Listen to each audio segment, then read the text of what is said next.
Alistair Macloed's No Great Mischief, a digital analysis by Michael, Ellen, and Nick. Section 1, What's in a Title? No Great Mischief is a 1999 novel written by Canadian author Alistair Macloed. And what better place to start than with the title? No Great Mischief comes from a quote said by British Army officer James Wolfe. Wolfe suppressed a rebellion in Scotland in 1745, in which the inhabitants of the Scotland Highlands rebelled against the British throne. He then, ironically, fought along those Highlanders against the French at the Plains of Abraham in Quebec. Wolfe, having fought against the Highlanders before, wasn't their biggest fan, saying about them, "They are hardy, intrepid, accustomed to a rough country, and no great mischief if they fall." Basically, no big deal if they die. The Highlanders were never the most popular group, and were often ostracized within Scotland and elsewhere. Many left their harsh homeland of Scotland for greener pastures in North America, settling in the northeastern states, mainland Nova Scotia, and Cape Breton. The latter of these is where our story begins. Section 2. My hope is constant in thee. The history of the MacDonald clan traces back to 1724, when the great-great-great-grandfather of our main character was born in Moydart, Scotland. When he was there, he was married to a woman named Anne McPherson, who he had 6 children with, 3 boys and 3 girls. But since this was the 1700s and not the modern age with the miracle of medicine, she died of a fever while the children were still quite young. Luckily, her sister Catherine stepped up to help, eventually marrying Callum and having 6 more kids. Again, 3 boys and 3 girls. That's 12 kids for those counting at home. By now, Callum is 55 with 12 kids and a wife, and he is considering crossing the Atlantic to join many friends and family who have already made the journey to North America. Despite Catherine becoming ill, they set off on their new adventure August 1st, 1779. So they go on, 12 kids, a loyal dog, and a sick but hopeful wife to make this 8-week-long journey. They board the ship and set sail, but this journey was not all they expected. The ship was a transport ship, filled to the brim with other eager immigrants and sailors to see the new world. It wasn't until 3 weeks into the journey when Catherine's illness became too much to handle. She died on the ship because of the crowd, and they had no choice to throw her overboard. Sploosh. They finally arrived in Cape Breton at a plot of shoreline that would be known as Kalamruta Point. From there, they intermingled and married up until we are where the book started off, in the 1990s. Ew. No wonder they kept all the red and black hair in the family. Section 3, Brotherly Love.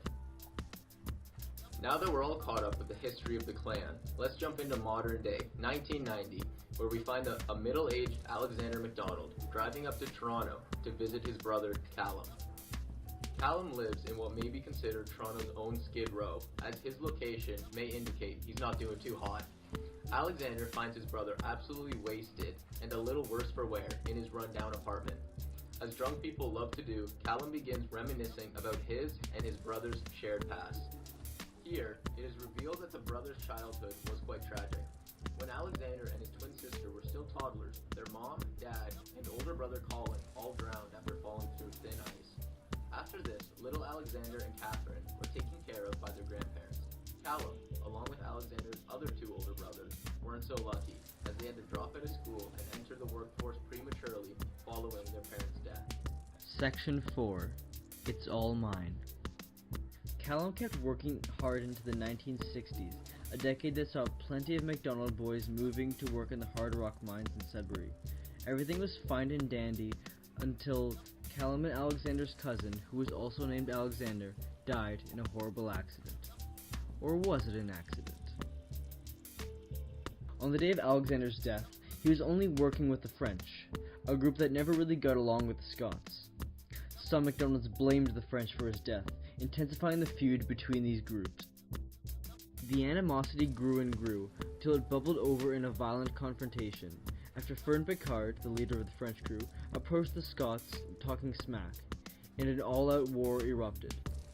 Alexander, the narrator, not the dead one, wrestled one Frenchman down while his other brother attacked Fern.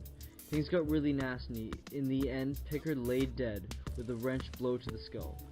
Callum was seen holding the wrench. That's odd. Section 5. Behind Bars. After the tragic murder of Fern Picard, the mining crews were interrogated, which allowed the police to come to the conclusion of arresting Callum. What a bunch of rats. It was 6 months until the trial, where he would be given a life sentence and be eligible for parole in 10 years. And by the way, in our Canadian justice system, a life sentence is just 25 years. Thanks, Trudeau. Guess history repeats itself. So he took on the case just by himself, with no lawyer to help. He then swiftly lost the case and received his jail sentence. Sorry, pal. Should have called Saul. Section 6. We're better when we're loved. I'd like to compare the final chapters of the book to the ending of Macbeth. A lot of people die. The first being Grandpa, and before you say it was from old age, perhaps rethink that. He instead dies from jumping and clicking his heels, and that action was so devastating he had died. It was such a heartbreaking and undeserving death for such a wise and amazing person. It's truly a tragedy when a person who spends their life telling stories, spreading happiness, and raised so many kids had died in this manner. The second and third deaths are introduced as we find out through Alexander's narration that both his grandfather, different than his grandpa, and his grandma passed away from old age. Grandma, having struggled with dementia and being 110, passed away peacefully in her home. However, there was no information on how the grandfather died. We assumed old age. The fourth and most mysterious death was Callum's. He called Alexander in the middle of the night, saying no more than, "It's time." To which Alexander replied by leaving in the middle of the night to go pick him up and drive all the way to Cape Breton. Once they arrive on the point where their ancestor was buried, Callum and Alexander reminisce of his past and all of the happy times they spent together. This scene ends with Alexander glancing over in the car to see Callum with his eyes open and laying still, hinting that he had passed peacefully and where his ancestor Callum was laid to rest. All in all, lots of meaningful characters died in the last few chapters, and it was a shame to see them go. Farewell. So, what's it all about? In the Plains of Abraham in 1759, the British were accompanied by the Scottish and fought against the French. In the end, Quebec was taken by the Brits. Bodies of countless British and Scottish lay dead across the plains, some of which were ancestors of Alexander MacDonald. From there, a rivalry between the Scottish and the French blossomed. Think of it as two rival football teams, but one is wearing kilts and the other has a navy. All jokes aside, this rivalry is apparent throughout the novel and evidently repeats itself. When Alexander and Callum worked in the mines in Sudbury, it wasn't all a Disney film. They didn't sing "Hi Ho, it's off to work we go," and they didn't have all the cute nicknames. No, instead it was a harsh work environment that was both physically and mentally demanding. The free time was no less difficult. You see, the mine was filled with men of all different ethnicities who all tend to clash with beliefs and just seem to outright hate one another's guts. You remember how I said a rivalry blossomed between the Battle of Abraham? Well, it was really apparent here. The Scottish and French would scowl at each other and call each other names in their own languages to avoid confrontation. This is most apparent in the absolute unit of a character, Fern Picard, head chief of the French miners. Fern had a real vendetta against the Scottish, calling them thieves and liars. As their time in the mines progressed, this rivalry escalated to a full-out war. The dust didn't settle until Fern Picard fell to the ground with a dent in his skull. This forced the French to retreat, ending and starting the way the Plains of Abraham did. Not only is repetition apparent in the ongoing feud between the French and the Scottish, but it can also be seen in many deaths throughout the novel, one being the death of great-great-great-grandfather Callum and Alexander's grandmother. They both die at the age of 110, which is an outstanding age to live to. To have it twice in a family shows no coincidence. Another death that shows history repeating itself is how Callum, Alexander's brother, chose to die on the very point where her great-great-great-grandfather Callum was buried. Callum chose to do this because this is where he lived during the majority of his childhood, alone with his brothers, but he also wanted to die amongst family. Callum's death is notable in that it shows another pattern in the MacDonald deaths. Many of them occurred near the ocean. The ocean is what connects the old world of Scotland to the new world of Cape Breton, and the deaths occurring in or around the ocean shows the detriment of observing over one's past. Catherine, sailing over from Scotland, died before reaching the new land. Alexander and Callum's parents, along with their brother Colin, died crossing the melting ice. and Callum died crossing the flooded causeway trying to reach his home. This shows the danger in crossing the water, both literal and metaphorical, demonstrating how this connection to the past can swallow up those who dwell in it.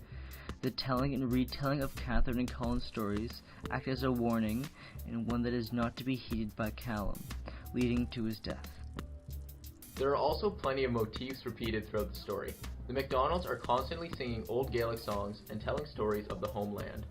Repetition is seen everywhere, in fact, even in the way the MacDonalds are named. Nearly every girl is named Catherine, and all the boys are Alexanders or Callums. Thanks, Alistair, for all the confusion this caused. This further proves how important tradition is to this family. Callum and Alexander are weighed down by their family's history, and it affects them in different ways. They've been split since childhood. When their parents died, Alexander was handed a comfortable childhood with his sister and grandparents. Callum, however, had his education cut short and was thrown into the world of labor. With this being the backdrop on which they were both raised, they ended up developing different views on what it means to be a MacDonald. In a way, they represent opposite sides of the same coin. Callum is strongly connected to his past. He's constantly thinking of his ancestors and telling their stories. He's consumed in the family's dark history and gives in to the worst traditions. He's an alcoholic. He's a fighter. Alexander, on the other hand, is separated from his family. He's physically separated by his residence in southern Ontario, far from his homeland. He lives a privileged life and rarely thinks of his ancestors. Alexander doesn't appreciate history as much as Callum, but this sort of works to his benefit. He's not plagued by the family illness of alcoholism, violence, and gloom. He's happy for the most part, but when his family members start dying during his middle age, he realizes that he may have been unappreciative of the MacDonalds who came before him. Songs, names, and stories keep the MacDonald legacy alive, while also acting as a cautionary tale, warning about the dangers found in history's tendency to repeat itself. Alexander and Callum's stories represent this double-edged sword. Although history can inspire, it may also act as an omen.